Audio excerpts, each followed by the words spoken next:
Can visual narratives be used effectively across all subjects, or are they more suitable for language and humanities classes alone? Uh, where can you just go through the question again?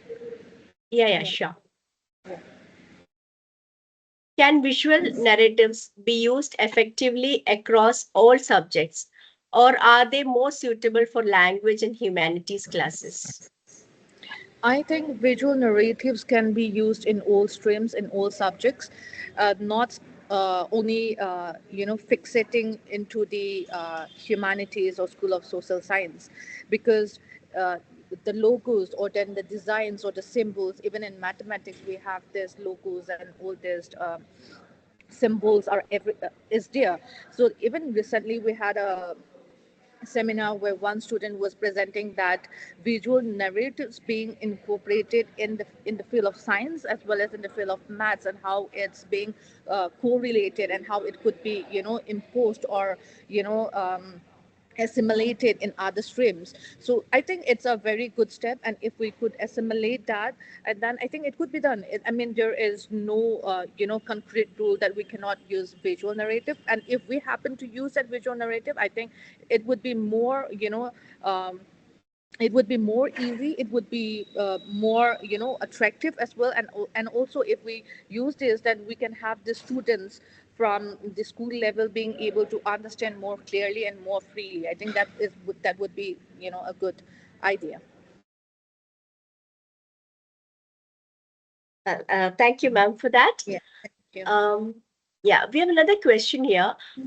What are some simple classroom activities to introduce students to this visual storytelling? Sorry, can you just I'm Can you suggest few simple classroom activities which can be mm-hmm, introduced to students mm-hmm.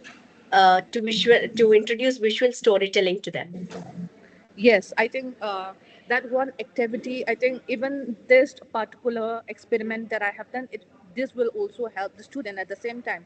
Because if we have to start expressing through our own lived experiences, but not all the stories which are being heard, but if we are able to express from our own experiences, I think that would be more easier and more familiar for the person to express their emotions, rather than taking a story or taking from some influence from other sources and then trying to incorporate that as a form of a storytelling. I think that would help the particular students. So in that attempt, I think if we encourage the students to whatever the classroom activities or their personal experiences outside the campus, if we encourage them to express that not in terms of words but in terms of the visual narrative, I think that would be a very good step for the students. And that would be more flexible and more easier for the students to express instead of giving them a particular topic where they are being advised to present a story on that. That would be a very first step where we would be have this creativity being channeled out by the students in the classroom. Thank you, Yeah. ma'am, for that. We have another question from Justin. In your experience, how do students respond differently to visual narratives compared to traditional storytelling? Um, okay, so Nicey, I would like to bring forth here that although this question is a bit diverted from my specialized thing, actually my subject, like I'm teaching art history in the Department of Fine Arts, so mostly my as per my specialization, I'm morely focused on the theoretical perspective of the Western art development or than the Indian art development. So this question, I think I wouldn't be able to answer like the traditional mode of storytelling, and then this, I think I wouldn't be fit to answer to that question. Sorry. Thank you, ma'am, for that. That's okay. Yeah. Ma'am, we have another question from Ms. Neha Sharma. Mm-hmm. Sometimes when we share our stories, students become very anxious. But how we include it in subjects like science? Okay. Can you just go through the question again, please? Yeah, sometimes when we share our stories, students become very anxious. But how we include it in subjects for science? Okay. Um, okay, this is very easy and very tricky for me. So I think, I think for the science students, I mean, for in terms of fine arts, in our department, suppose if I have to tell a story, I don't know if the students would really be anxious. I don't know, as per my experience, I think students, from my experience, if I have to tell a story or if I have to narrate a story, I don't actually find much of my students being anxious on my side. I'm just talking from my perspective. So if we have to go through to another stream which is very different altogether, different from humanities, say for example, the science stream, I think it would be very much interesting for the students if you share the story. I think if the story is like, it could be listened by person from political science background or person from MBA background. I think the story, I mean, story listeners, I think there is no limited crowd as such. But then the mode of storytelling obviously would be differed, coming from fine arts background, and then if you go to another science teacher being narrating the story, that would be a very different connotation. But then, however, the story listeners, I think it's almost the same. We do not filter out any audiences or any specific for that. I mean, it's to be enjoyed by everyone. Thank you, ma'am, for that. Yeah. We have another question from Justin. You mentioned cultural stories like Kamba Toibi. Yeah. How important is it to bring local or cultural stories into classroom storytelling? It's very important. It's very important because these story of Kamba and Toibi, it's not only about the love story of Kamba and Toibi, because it has a very deep rooted cultural identity, the social identity, the political identity of Manipur as a whole. So it's just not only about Kamba, Toibi, and then their exile to Kovo Valley. We are able to understand the cultural nuances of the people of Manipur, in particular the Meitei community. So this particular story will make us understand our roots, our identity, and how we are able to shift ourselves, learning from our own cultural roots, our own rich heritage. So this story is just not about the romance and then the courage or then the strength of Kamba and Toibi and the trials and tribulations. To, these will help the younger generation, the younger students, the younger generation, to be able to connect to their roots, to be able to connect to the tradition. I think this is a very good step. Yes, that's right, ma'am. We have another question from Ms. Tina Taragan. Do you think cultural stories will be more impactful than fairy tales? Then, Fairy tales. um, um, I think it depends on the crowd that we would be projecting. I mean, the cultural stories would be, and then the fairy tales. I think I wouldn't weigh down that fairy tale is more important or the cultural stories is more important, because it depends on the age, or the suppose for teenagers it would be, they wouldn't be attracted much to the fairy tales, whereas school going children would be more attracted to fairy tales in order to get their attention. But if we go to these high school students, or then the UG and the PG level, then obviously cultural stories will have more impact.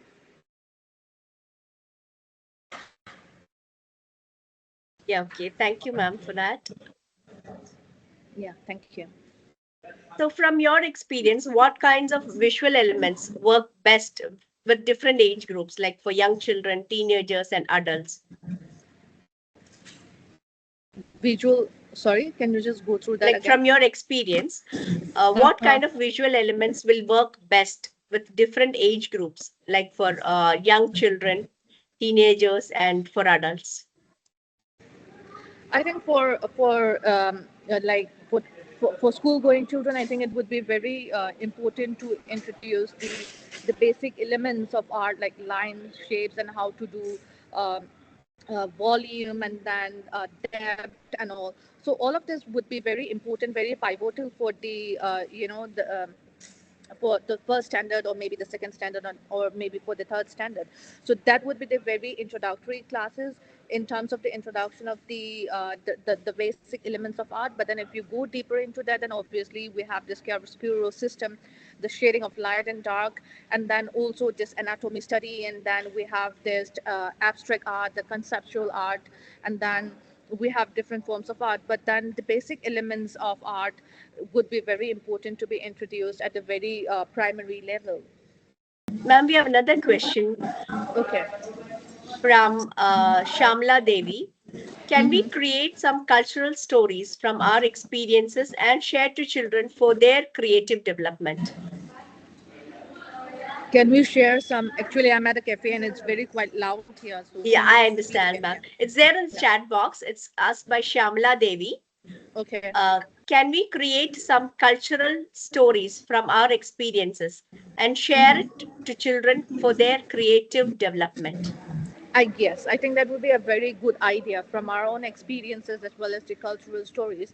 So I think this mixing it up would have a more impactful and more, uplifting the students to be more creative. I think that would be a very good idea. Yes, why not?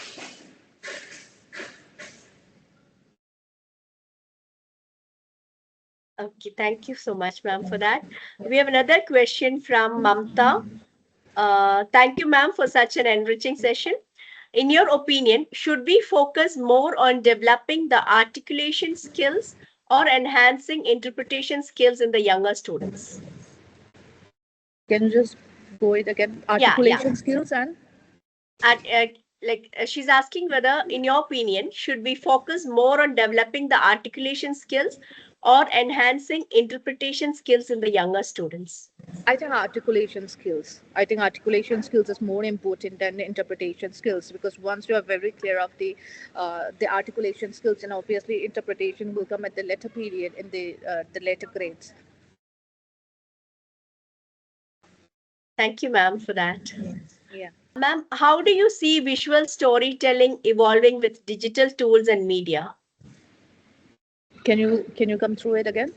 Yeah, how do you see visual storytelling evolving with digital tools and media? I think this again, I won't be able to wait on much, but then obviously if we have this animation and all. So this animation also we need the digital tools, and also this concept or the idea that we are able to, that we are trying to focus in terms of the storyline or then the storyboarding again. I think again we need this. We need the skills to adapt to that, but then at the same time if we have to go side by side both ways, I think that would be a very good one. But then if we have this AI technology being come up, then I think the creativity, or I think the role of the artist in the world would eventually be sinking it. But so we need to able to weigh down and then keep a balance on that, I think. Yeah. Thank you, ma'am, for that. Sri Kumar sir, are you ready? Are you able to unmute yourself? Your area is art history. Yes, sir. I Yes, sir. understand. Okay. So now we have so many museums coming up which are becoming very interactive, with not only static exhibits but involving technology and also some creative ways of presenting the ideas and concepts. So do you think that art history can be promoted to the students? Like I don't think that art history is taught in schools.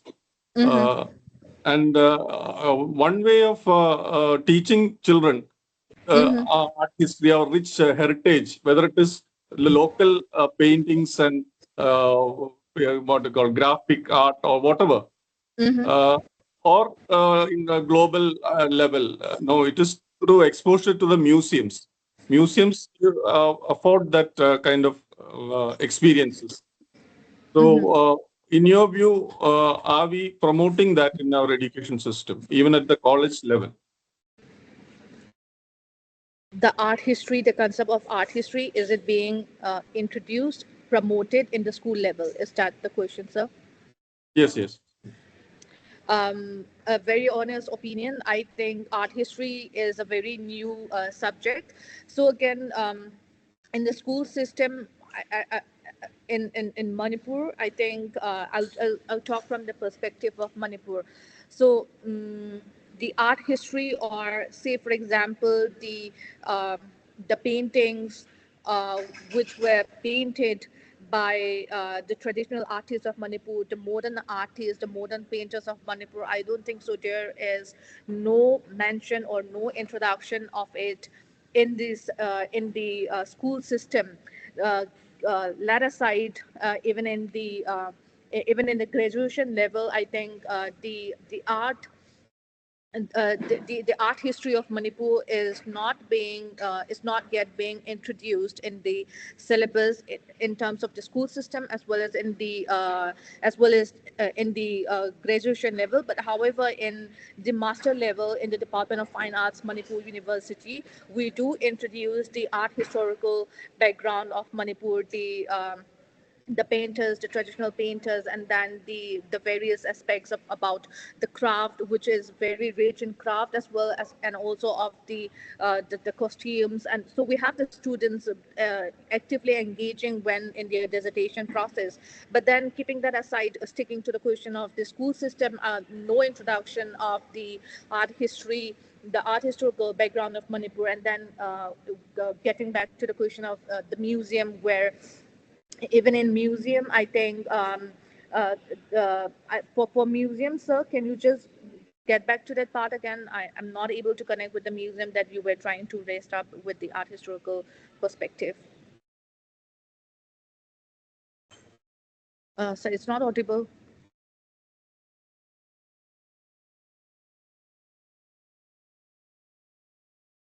Uh, Yes, sir. yeah, museums provide a much richer experience for the students. Right now, it's not promoted. Yes, not promoted. So I think it would be a very good initiative if we could introduce the art historical background, the art history of Manipur, starting from the school level as a compulsory paper. Then that would be a more engaging to the students. Also, would you like to tell us about the area of research? What is the specific area that you are doing research on, and what insights that you want to share with us about that? I think it's again in art history level only. Yes, yes, sir. So my research is on the modern painters of Manipur. That is which uh, Maharaj Kumar Priyoberta Singh and Hanjabam Shyamo Sharma. So my thesis or my research is on that area, where these two artists have been selected as the modern painters of Manipur.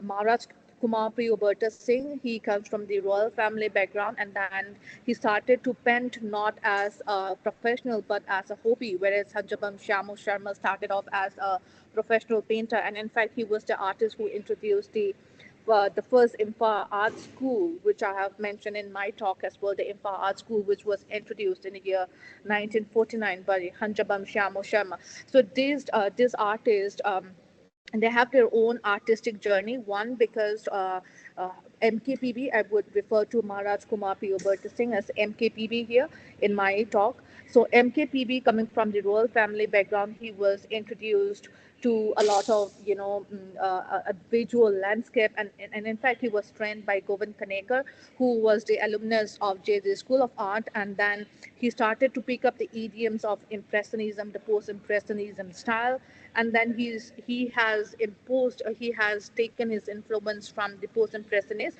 and where in fact I don't have the slides with me, I didn't prepare for this, but then we have very interesting part about MKPB, where there was a close affinity between Vincent van Gogh's bedroom and ours, with the room that he has painted. Title is Jane Hospital Room Number 6, where he painted while he was in the hospital bed after having met with an accident.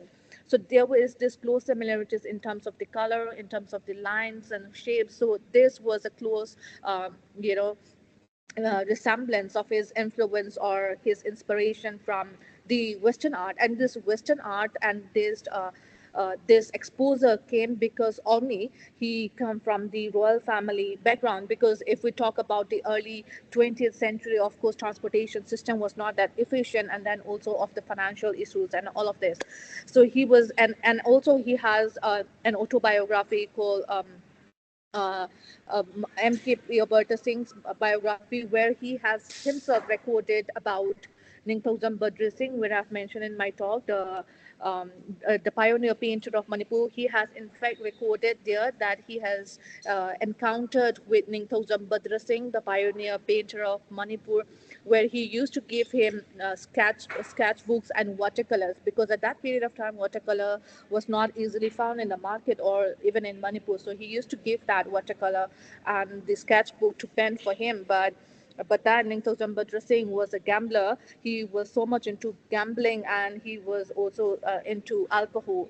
So he forgot to paint one for MKPB Singh, and in fact he also lost the the watercolor. So this is about MKPB Singh and also of Hanjabam Shamo Sharma. This is if we look into the Shamo Sharma's journey, it's very different. He has, struggled financially and then emotionally, whatever. So he has struggled with a lot of hard work and endurance. He has set up this Imphal Art School, and because of this art school, before the Department of Fine Arts, which was introduced in 2018, starting from 1949 till 2018, the only art institute in Manipur is this Imphal Art College, which was set up by Hanjabam Shamo Sharma in 1949 as a school, but then later upgraded as a college in 1949.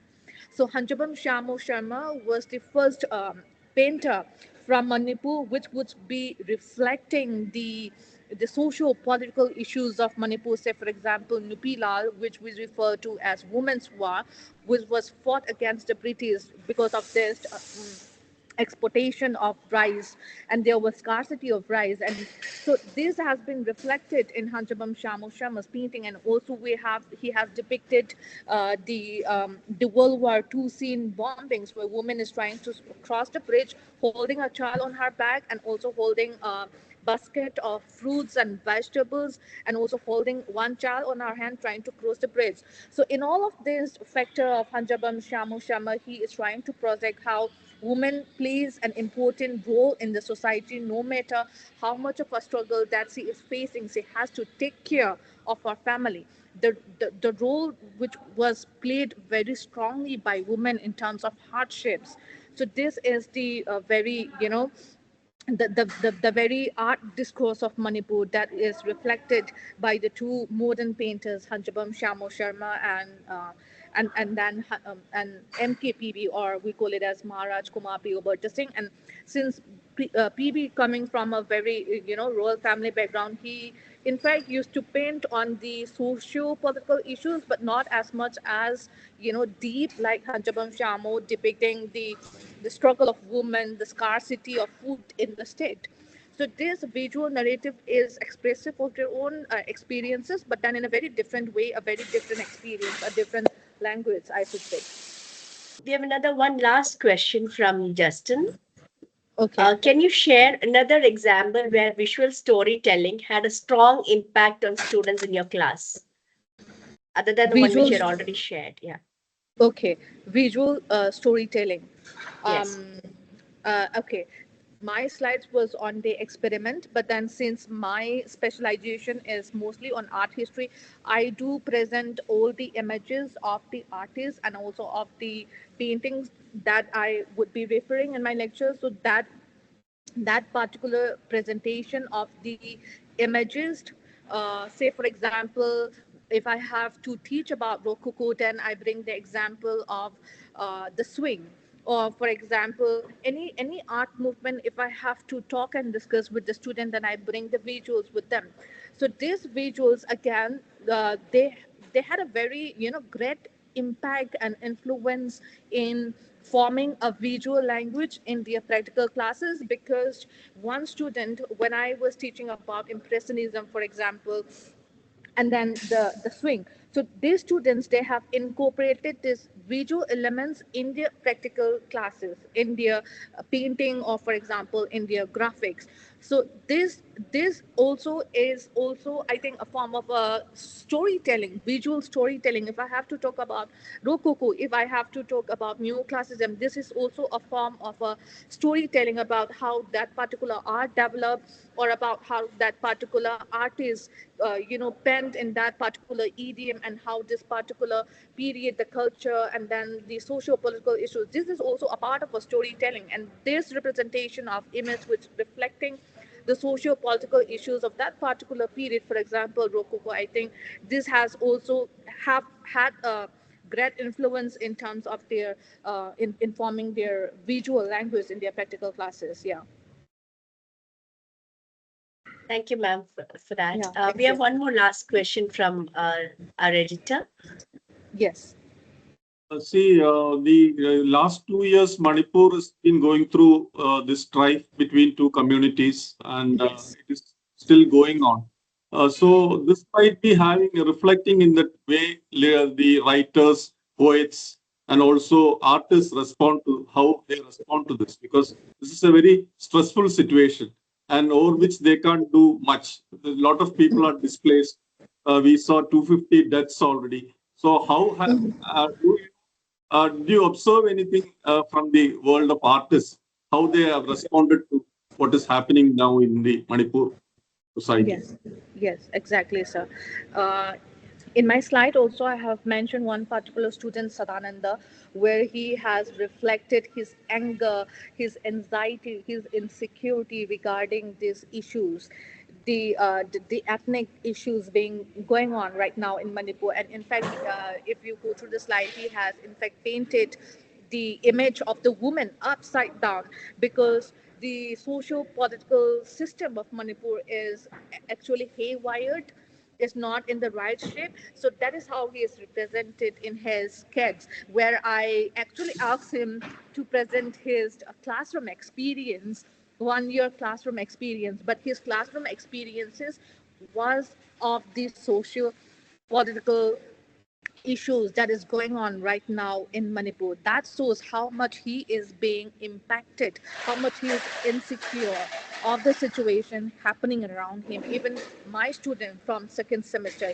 and also we have many songs being, sung, being introduced in the last couple of days, and also we have lots of artists being paint who has presented a painting. And also we have this the artist that I have mentioned about MKPB.